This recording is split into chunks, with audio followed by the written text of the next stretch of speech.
VT Bulletin sponsored by उत्तम Singh academy Rewa. नमस्कार, India times में आपका स्वागत है। आज की बुलेटिन की खबरों के साथ हाजिर हुए हैं। पहली खबर की बात करते हैं। मध्य प्रदेश विधानसभा के अध्यक्ष गिरीश गौतम आज टाला हाउस स्थित कुंवर कपिध्वज सिंह के आवास पहुंचे, जहां पर गिरीश गौतम ने आम लोगों से चर्चा की। इस अवसर पर कपिध्वज सिंह ने विधानसभा अध्यक्ष गिरीश गौतम का श्रीफल देकर स्वागत किया। आपको बता दें कि कुंवर कपिध्वज सिंह गुड़ विधानसभा से 2 चुनाव लड़ चुके हैं। ऐसे में इस तरह की मुलाकातें सियासी गलियारों में भी कई चर्चाएं खड़ी करती हैं। गिरीश गौतम टाला हाउस जब पहुंचे, उन्होंने वहां आम जनों से मुलाकात की। इस अवसर पर भाजपा जिला अध्यक्ष अजय सिंह पटेल, बीजेपी जिला अध्यक्ष संजय द्विवेदी सहित भाजपा के कई पदाधिकारी शामिल हुए। वहीं मीडिया से बात करते हुए गिरीश गौतम ने देवतला विधानसभा क्षेत्र में होने वाली साइकिल यात्रा पर चर्चा की और टाला हाउस पहुंचकर आम लोगों से मुलाकात को एक सामान्य मुलाकात बताया। अब इस मुलाकात के भविष्य में क्या सियासी मायने होंगे, यह तो आने वाले वक्त में पता चलेगा, लेकिन फिलहाल कयासों का दौर और राजनीतिक गलियारों में चर्चा शुरू हो गई है। आपकी साइकिल यात्रा शुभारंभ होने वाली है, उसका क्या उद्देश्य, क्या संदेश देना चाहते हैं उसके माध्यम से? 24 अक्टूबर से लेकर के 31 अक्टूबर तक जनसंपर्क साइकिल यात्रा मैं देवतला विधानसभा में निकाल रहा हूँ। पार्टी द्वारा आयोजित है, भारतीय जनता पार्टी ने आयोजित किया है और स्वाभाविक है, मैं उस क्षेत्र का प्रतिनिधि हूँ, विधायक हूँ, इसलिए उनने एक आदेश दिया हमको कि आपको चलना है, इसलिए मैं जनसंपर्क में निकला हूँ। वैसे भी मेरी आदत रही है प्रत्येक 5 वर्षों के बीच एक बार हर हालत में साइकिल के माध्यम से पूरे विधानसभा का दौरा करता था। उससे बहुत सारी बातें होंगी। अब तो नए परिवेश में और बहुत सारी बातें होंगी। अब जब हम निकलेंगे, रात को वहीं रुकना है, रास्ते में तमाम जगह जगह रुकेंगे, सारे अधिकारी साथ में रहेंगे, सारे कर्मचारी साथ में रहेंगे। रात को शीर्षस्थ जो प्रशासनिक अधिकारी है वो वहाँ कैंप करेंगे। उससे जनता की बहुत सारी समस्याओं को निराकरण का एक अवसर प्राप्त होगा और इसके माध्यम से तमाम और चीज़ों की जानकारी अपने को प्राप्त होगी और क्या आवश्यकताएं हैं और क्या समस्याएं हैं, उनके निराकरण। कई बार तो गांव के भीतर से बहुत ज़बरदस्त सुझाव आते हैं कि ऐसा हो जाती बड़ा अच्छा हो जाएगा। तो उन सुझावों को लेते हुए 31 तारीख को जब मुख्यमंत्री जी देवतला में आएंगे, उसको रखना अपने को वहाँ उनके सामने उन मांगों को करेंगे और विश्वास है कि जो 5-6 बड़ी मांगें हमारी हैं।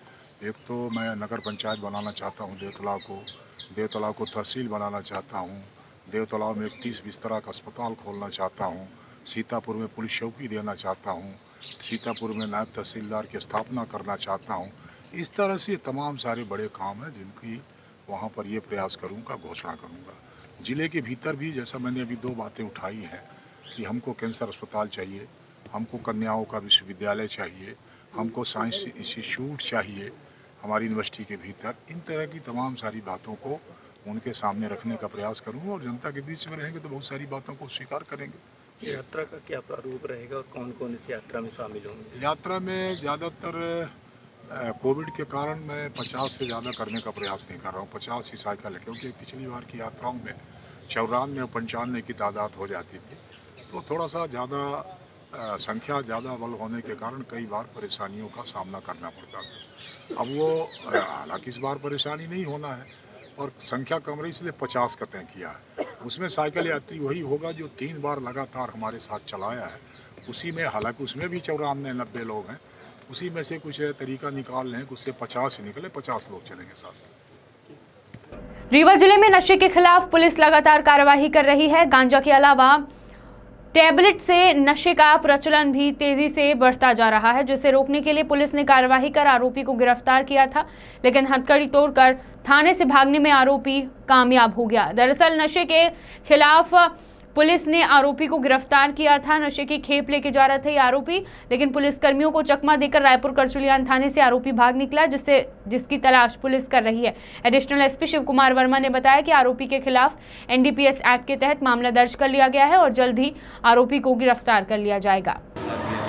हाँ, कल रायपुर पुलिस को एक बहुत अच्छी सफलता मिली थी। टैबलेट जो मेडिसिन नशा है, उसके टैबलेट्स के एक आरोपी को पुलिस के द्वारा, अंकित सिंह नाम है जिसका, उसको गिरफ्तार किया गया था। गिरफ्तार करके आज वो उसको पेश करने वाले थे। सुबह 9 साढ़े 9 बजे के आसपास जब उसको लॉकअप से निकाल के हथकड़ी लगा के और लिखा पढ़ी करके उससे कुछ जानकारी ली जा रही थी, उसी समय कुछ मिस्टेक हुई थाने से, उसमें संतरी नेचुरल कॉल आया तो वो चला गया और दीवान जी के पास लिखा पढ़ी कर रहे थे, टेबल के उस साइड थे, उसी समय साइड से कोई पॉइंट चला, वो जवाब देने लगे तो इसने में फ़ायदा उठाकर वो भाग गया है। उसके भागने पर से पृथक से एक प्रकरण पंजीबद्ध कर लिया गया और उसकी तलाश जारी है, शीघ्र गिरफ्तार कर लिया जाएगा। हाँ, इसका है रिकॉर्ड है और उसमें पुलिस कार्रवाई कर रही है और इसमें सख्ती से कार्रवाई की जाएगी। एनडीपीएस एक्ट का मामला ये भी दर्ज हुआ था। रीवा जिले के बैकुंठपुर थाना अंतर्गत एक युवक की पीट कर हत्या कर दी गई। जानकारी के मुताबिक यह घटना दशहरे की शाम की है, जहां युवक के परिचित आरोपी युवकों ने मृतक को बड़ा बगीचा बुलाया और लाठी डंडे से मार कर युवक की हत्या कर दी। जानकारी के बाद मौके पर पहुंची बैकुंठपुर पुलिस ने शव को कब्जे में लेकर पीएम के लिए संजय गांधी अस्पताल भेज दिया, जहां से परिजनों को शव सौंप दिया गया है। इस पूरे मामले में 5 आरोपियों के नाम सामने आ रहे हैं, जिनमें से एक की गिरफ्तारी हो चुकी है, वहीं अन्य फरार आरोपियों की तलाश पुलिस कर रही है। ये बैकुंठपुर थाना क्षेत्र अंतर्गत एक हत्या हुई है, क्या पूरा मामला है? हाँ, ये जो मृतक है हनी पांडे है, इसके साथ मारपीट की गई थी कल 5 लोगों के द्वारा और उस मारपीट के दौरान इसको कुछ अंदरूनी कुछ चोट लगी है। इसके पहले से भी कुछ एक्सीडेंट हुए थे जिसके कारण से इसको रॉड पड़ी थी, दिमागी रूप से भी वो था, तो कुछ ऐसी चोट लगी जिसकी इसकी मौत हो गई। पुलिस के द्वारा हत्या का प्रकरण पंजीबद्ध कर दिया गया और आरोपियों में से एक आरोपी को पुलिस ने गिरफ्तार भी कर लिया है। अन्य आरोपियों की यहाँ दबिश दी गई है। एसडीपी साहब के नेतृत्व में अलग अलग टीमें बनाई गई हैं जहाँ पर आरोपियों की तलाश की जा रही है। एक जब दबिश में एक आरोपी की मोटरसाइकिल बरामद हुई है। आरोपी अभी भगे हुए हैं, लगातार आरोपियों का पीछा किया जा रहा है, पतासाजी की है, जल्दी उनको गिरफ्तार किया जाएगा। क्या वजह क्या थी जो इसको जानकारी लग रही है कि आपस में परिचित थे पहले, और कोई ऐसा विवाद हुआ था उनका 1.5 साल 2 साल पहले सगरा थाना अंतर्गत, जहां से इनका कुछ इस तरह से चलता आ रहा था। अचानक उसको बुलाया है, बुलाने पे वो गया है, उसके साथ फिर मारपीट की है उन्होंने, उससे उसकी मौत हो गई है। बढ़ते हैं बुलेटिन की अगली खबर की ओर। अक्टूबर माह में एक के बाद एक त्योहार आने वाले हैं। नवरात्रि के बाद दशहरा और अब ईद के साथ साथ दीपावली का भी त्योहार आने वाला है, जिसको देखते हुए आज रीवा कलेक्ट्रेट में मुस्लिम समुदाय के धर्मगुरुओं एवं कलेक्टर समाजसेवियों ने व्यवस्थाओं को लेकर बैठक की। ईद के त्योहार को देखते हुए कोविड-19 गाइडलाइन के चलते चल समारोह की अनुमति नहीं रहेगी। साथ ही मस्जिदों में प्रतीकात्मक रूप से त्योहार मनाया जाएगा। रीवा कलेक्टर इलैयाराजा टी ने बताया कि पिछले सभी त्योहारों की तरह आने वाले त्योहारों में भी गाइडलाइन का पालन करने की, साफ सफाई और कानून व्यवस्था बनाए रखने से संबंधित बैठक हुई। इसके अलावा रीवा कलेक्टर इलैयाराजा टी ने 18 अक्टूबर को आयोजित होने वाले टीकाकरण अभियान को लेकर आम जनता से अपील की और कहा कि ज़्यादा से ज़्यादा लोग टीकाकरण केंद्र पहुंचकर टीका लगवाएं। बैठक ली गई थी, किस विषय में बैठक ली गई है, क्या दिशा? ये नॉर्मल बैठक है, मतलब जैसे कि अभी नवरात्रि का ना फेस्टिवल चल रही है, विसर्जन है, प्रशासन के द्वारा एक अच्छा व्यवस्था की गई है, उसके साथ अच्छा हुआ है। अभी ना हमारी ना ईद के ना त्यौहार भी आ रहा है, उसके लिए मतलब हम लोग ने व्यवस्था के लेकर है ना मीटिंग लिया गया है। उसी सेम प्रकार के ना व्यवस्था है ना ठीक ठाक रहेगा, साफ़ सफाई से लेकर लाइटिंग व्यवस्था के लेकर है ना, पानी के लेकर है ना, हम लोग इवन इलेक्ट्रिसिटी के लेकर है ना, सही व्यवस्था है ना हम लोग के ना त्यौहार में भी करेंगे। और कोविड-19 के प्रोटोकॉल को लेकर हम लोगों ने एक ऑर्डर जारी किया गया है, उसमें भी है ना कोई कन्फ्यूजन ना हो, सो क्लैरिटी रखे। मतलब है ना जुलूस है ना डेफिनेटली अलाउड नहीं है, चल समारोह अलाउड नहीं है। सो हर चीज़ है ना प्रतीकात्मक रूप से ना करने के लिए ना शासन के अवधि निर्देश हैं। सो वापस है ना हम लोगों सभी लोगों से डिस्कशन करके किस प्रकार की व्यवस्था बनाना है, सारे लोग है ना सहमत है कि ना हम लोग है ना प्रॉपर कोविड-19 प्रोटोकॉल को फॉलो करते हुए त्यौहार मनाएंगे। और जब जल्दी है ना हम लोग ये भी आग्रह किया कि अभी ना कोविड-19 का 18 तारीख को दूसरे डोज को हम लोग को महाअभियान चलाया जा रहा है, उसमें भी है ना सभी जगह सहयोग के लिए किया गया। कुछ मस्जिद में ऑलरेडी है ना इन लोगों ने एक कैंप में ना लगाया है, और ज़्यादा कैंप और ज़्यादा लोगों को प्रेरित करके सेकंड डोज के लिए ना प्रेरित किया है। जहां कुछ दिन पूर्व ही प्रदेश के मुखिया के निर्देश में जिले के अपराधियों को पुलिस अधीक्षक ने सलाखों के पीछे पहुंचाया, मगर अब फिर से अपराधियों के हौसले बुलंद होते दिख रहे हैं। छोटी सी बात को लेकर किराना व्यापारी की शराबियों ने मौत के घाट उतार दिया। अपराधियों पर अब पुलिस का डर खत्म होता दिख रहा है। शहडोल के देवलोंद थाना अंतर्गत खांड में एक किराना व्यापारी की शराबियों ने पीट कर हत्या कर दी। घटना बीती रात की है। मृतक पप्पू सोनी परियोजना वर्कशॉप स्थित अपने किराना दुकान में बैठा हुआ था, तभी 4 शराबी आए और सिगरेट का पैसा नहीं देने की बात पर विवाद हो गया। इस बात को लेकर बदमाशों ने पप्पू को बेरहमी से पीटा और फरार हो गए। परिजनों ने गंभीर हालत में पप्पू को अस्पताल ले गए, जहां डॉक्टरों ने उसे मृत घोषित कर दिया। घटना के बाद परिजन सभी 4 आरोपियों की गिरफ्तारी की मांग पर अड़े हुए हैं। वहीं पुलिस ने घटना के तुरंत बाद 3 आरोपियों को गिरफ्तार कर लिया है और मामले में एक आरोपी अभी भी पुलिस की शिकंजे से बाहर है।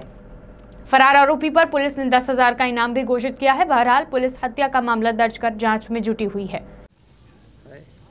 कल शाम को एक ये घटना घटी देवलन थाना अंतर्गत वार्ड नंबर 1 में, क्या कैसा मामला है? इसमें सोनी जी हैं, उनके ऊपर 4 लोगों ने मारपीट की, दुकान में कुछ विवाद हुआ था। उसके पश्चात उनकी मृत्यु हो गई, तो उनके बेटे के रिपोर्ट पर हत्या का अपराध दर्ज कर लिया गया है। 4 लोगों के खिलाफ नामजद आरोपी हैं, जो 3 की गिरफ्तारी हो गई, 4थी की तलाश जारी है। उस पर 10,000 का इनाम भी घोषित है। पुलिस उसको पकड़ने के प्रयास में लगी। ये विवाद की वजह क्या निकल के सामने आई? ऐसा कुछ दुकान में कुछ लेन देन का विवाद हुआ था, सिगरेट के पैसे देने के बाद। ये आरोपियों का नाम क्या है? आरोपी के नाम विराट है, पंकज है, मोनू। डिटेल में मैं देख के बता पाऊँगा। किन धाराओं के तहत मामला कायम हुआ? हत्या के धारा में अपराध दर्ज हुआ है। ये परिजनों मतलब मृतक के परिजनों द्वारा ये हंगामा किया जा रहा है, भीड़ इकट्ठी की जा रही है हॉस्पिटल थाने में, ये क्या कैसा मामला है और मतलब आप लोग की तरफ से क्या व्यवस्था है? नहीं, हमारे साथ व्यवस्था रखा, पर्याप्त बल लगा, उनको समझाई दी जा रही है और सब वैधानिक कार्रवाई की जा रही है।